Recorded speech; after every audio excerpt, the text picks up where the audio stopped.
हरिओम प्रिय दर्शकों, यदि आपकी कन्या राशि है तो इस वीडियो को पूरे ध्यान से देखिएगा, समझिएगा, क्योंकि जैसे कि आपने थंबनेल में पढ़ा 16 दिसंबर की भविष्यवाणियां, ये कौन सी भविष्यवाणियां हैं, आपके जीवन में इनका क्या प्रभाव पड़ने वाला है, आपके जीवन में क्या बदलाव आने वाला है।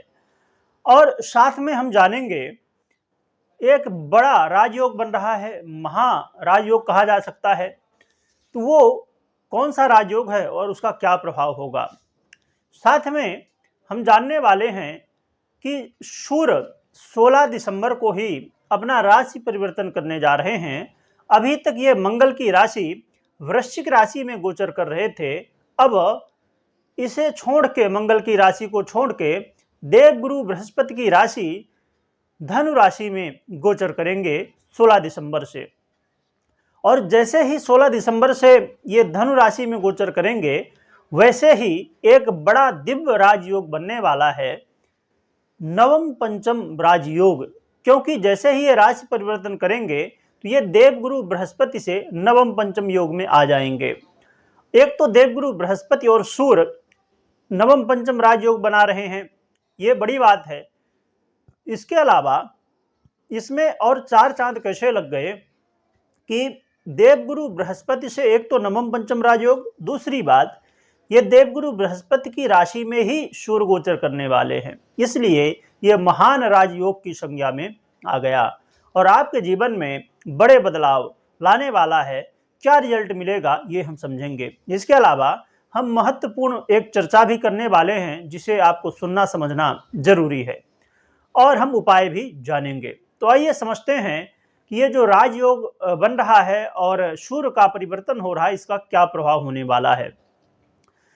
तो आपके जीवन में यदि कार्य क्षेत्र को लेकर, अर्थात आपको अपने नौकरी को लेकर चिंता थी, आप नौकरी ढूंढ रहे थे या तो आप कर रहे थे, तो यदि आप नौकरी ढूंढ रहे थे तो आपको इस समय चांस होगा कि नौकरी मिल सकती है।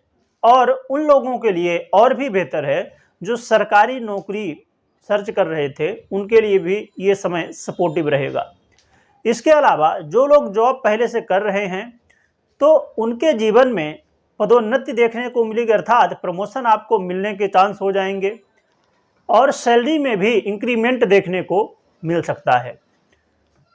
परंतु हम लास्ट में सावधानियां भी जानेंगे, क्या रखनी चाहिए आपको, उन्हें भी जरूर सुनिएगा। तो प्रिय दर्शकों, कार्य क्षेत्र के लिए ये परिवर्तन आपके लिए बहुत बढ़िया रहने वाला है।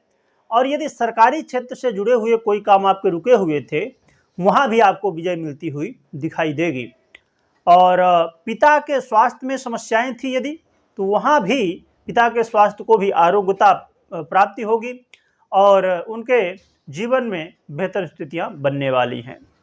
इसके अलावा देखा जाए तो जो लोग अपनी खुद की प्रॉपर्टी लेना चाहते थे, गाड़ी वाहन लेना चाहते थे, जैसे आप कोई फ्लैट लेना चाहते हैं या ज़मीन लेना चाहते हैं, तो उसमें कुछ न कुछ समस्याएं, दिक्कतें आ रही थी, तो अब वो दूर होंगी और आप ले सकेंगे। साथ में जो लोग खुद का घर बनाना चाहते थे तो उनके लिए भी ये समय बहुत बढ़िया रहेगा। और जो लोग गाड़ी वाहन भी लेना चाहते थे या लग्जरी की चीज़ें कुछ भी आप लेना चाहते थे, तो यहाँ पर वो चीज़ें आपको प्राप्त हो सकेगी। और मित्रों का सहयोग मिलेगा, लोगों का सहयोग मिलेगा, और उनके लिए भी ये समय बहुत बढ़िया है जो लोग पब्लिक से संबंधित काम करते हैं, अर्थात आप ऐसा कोई काम करते हैं जहां पर ज़्यादा लोगों का जुड़ाव है, अर्थात जैसे अब कोई बैंक में काम करता है और वहां पर उसके पास हर दिन 10, 50, 100 लोग, जितने भी और भी ज़्यादा आते हैं लोग, तो लोगों को मैनेज करना होता है, तो उन लोगों के लिए भी ये समय बेहतर रहेगा। साथ में देखा जाए तो जो लोग विदेश यात्रा करना चाहते थे, उनको भी विदेश यात्रा करने का मौका मिलेगा। हाँ, परंतु ये है कि विदेश यात्रा करते समय सावधानी भी आपको रखनी होगी। और आपको अपने स्वास्थ्य को लेकर यदि चिंताएं थी तो इसमें भी काफ़ी हद तक आपको लाभ मिलेगा।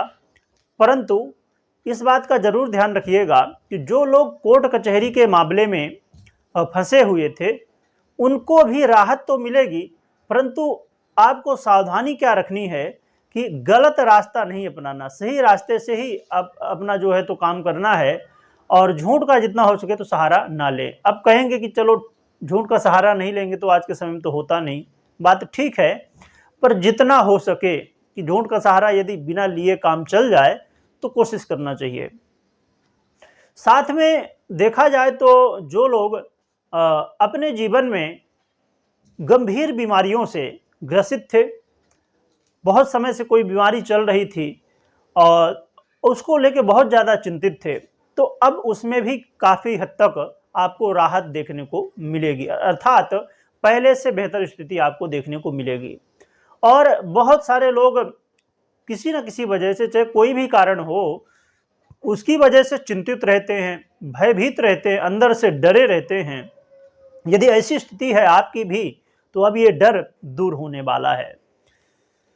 और रिसर्च जो लोग करते हैं, रिसर्च वर्क करते हैं बहुत सारे लोग अलग अलग विषयों पर, उनको अब सफलताएं मिलने की जो है तो स्थिति बनेगी और आप जो है तो अपने कार्य में सफल हो सकेंगे। तो प्रिय दर्शकों, देखा जाए तो ये बहुत सारे लाभ मिलने वाले हैं, ये जो राजयोग है। और मैंने अब देखिए, सूर्य 16 दिसंबर को राशि परिवर्तन करेंगे और ये 14 जनवरी तक रहने वाले हैं। तो ये जो बीच का समय है, इनका सभी जो राजयोग बनने वाले हैं उनका भी प्रभाव मैंने इसमें इंक्लूड किया है। अब कैसे, अब जैसे अब चंद्रमा की ही बात कर लें तो चंद्रमा 2.25 दिन में ही अपना राशि परिवर्तन करते हैं, तो उसका भी प्रभाव कभी अच्छा तो कभी बुरा, क्योंकि राजयोग के साथ दुर्योग भी तो निर्माण होते हैं। इसीलिए अब हम समझ लेते हैं सावधानियां। तो जैसे मैंने पहले बताया कि आपको गलत रास्ता नहीं अपनाना है कोई भी काम करने के लिए। दूसरी चीज, अपने पिता का सम्मान करना है, बड़ों का सम्मान करना है। यदि इनका अपमान करते हैं तो समस्याएं हो जाएंगी। झूठ बोलने से बचना है और ज़्यादा देर तक सोना नहीं है, अर्थात सुबह है जितना जल्दी हो सके तो उठें और खासकर सूर्योदय से पहले जरूर उठ जाएं। और रात्रि में जल्दी सोना है और दिन में नहीं सोना है आपको। यदि दिन में सोते हैं तो इससे समस्याएं बढ़ सकती हैं। तो इन बातों का जो है तो ध्यान रखना होगा आपको। अब हम चर्चा कर लेते हैं, जैसे हमने कहा कि हम महत्वपूर्ण चर्चा करने वाले हैं।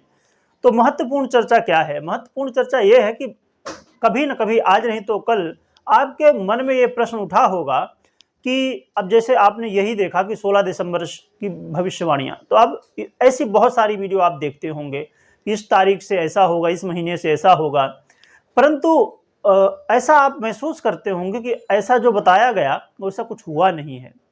तो ये क्यों नहीं होता है, इसको समझते हैं। अब बहुत लोग कमेंट भी करते हैं या बहुत लोग कमेंट नहीं करते हैं, उनके मन में ये चीज़ें चलती रहती हैं।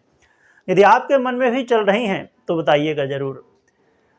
तो इसका जवाब ये है कि मैं अक्सर हमेशा लास्ट में बताया करता हूँ कि ये जो प्रभाव है ये गोचर का प्रभाव है। और आपकी जन्म कुंडली में ग्रहों की स्थिति क्या है, क्योंकि गोचर में जो स्थिति है वो आपके लिए लाभदायक है, परंतु आपकी जन्म कुंडली में यदि वो ग्रह जो अच्छे राजयोग, जैसे अभी सूर्य और देवगुरु बृहस्पति नवम पंचम राजयोग का निर्माण कर रहे हैं, तो क्या इनकी स्थिति आपकी जन्म कुंडली में बेहतर है? अन्य ग्रहों की स्थितियां, साथ में जो दशाएं, महादशाएं, अंतरदशाएं आदि चलती हैं, उनकी क्या स्थितियां हैं, वो कैसा आपको रिजल्ट देने वाले हैं, आपके लिए ठीक हैं कि नहीं हैं। तो ये देखना होगा कि कहीं ग्रह पीड़ित तो नहीं, कहीं ग्रह नीच का तो नहीं, कहीं अंश बल या षट बल से कमजोर तो नहीं है। तो इन सब बातों को देखने के बाद ही आप निर्णय ले पाएंगे, क्योंकि 50% गोचर का प्रभाव और 50% आपकी जन्म कुंडली का प्रभाव। तो यदि दोनों में स्थिति बेहतर है तो फिर आपको पूरा पूरा रिजल्ट मिलता है और दशाएं भी ठीक चल रही हैं। परंतु यदि गोचर में या तो जन्म कुंडली में स्थितियां कमजोर हैं तो फिर वो रिजल्ट बहुत कम मात्रा में मिलता है। इसीलिए आपको ऐसा महसूस होता है कि जो बताया गया वैसा घटित नहीं हुआ है। तो इस बात का ध्यान रखें। या तो आप अपनी जन्म कुंडली का विश्लेषण करवा सकते हैं और जान सकते हैं कि हाँ, क्या ये रिजल्ट आपको मिलने वाले हैं या नहीं। और प्रिय दर्शकों, अब हम बात कर लेते हैं उपाय की। तो उपाय के रूप में भगवान सूर्य को अर्घ देना है और अर्घ देने की विधि आपको पता ही होगी, मैं हमेशा बताता रहता हूँ। एक जल लोटा लेना, ताम का लोटा हो बहुत बढ़िया है, उसमें रोली डाल लीजिए या कुमकुम भी कुछ लोग बोलते हैं, वो डाल सकते हैं, और चावल 2-4 दाने जो भी, और साथ में लाल फूल। तो ये डाल के भगवान सूर्य को अर्घ देना है जितना जल्दी प्रातःकाल हो सके। और साथ में जब जल दे रहे हों आप तो अंगूठा ना टच हो लोटे में, इस बात का ध्यान रखें। और 3 बार अर्घ देना है। डालना है, रोकना है, ऐसे करके 3 बार अर्घ देना है। इसके अलावा जो मैं सावधानियां बताया आपको वो भी रखना है, और साथ में विशेष रूप से अपने पिता का सम्मान करना है, उनका आशीर्वाद लेना है। और कुछ लोगों का प्रश्न हो सकता है कि जिनके पिताजी अब नहीं हैं तो वो क्या करें, तो मन ही मन प्रणाम करें और उनका आशीर्वाद लें, और अपने से जो बड़े हों उनका आशीर्वाद लें।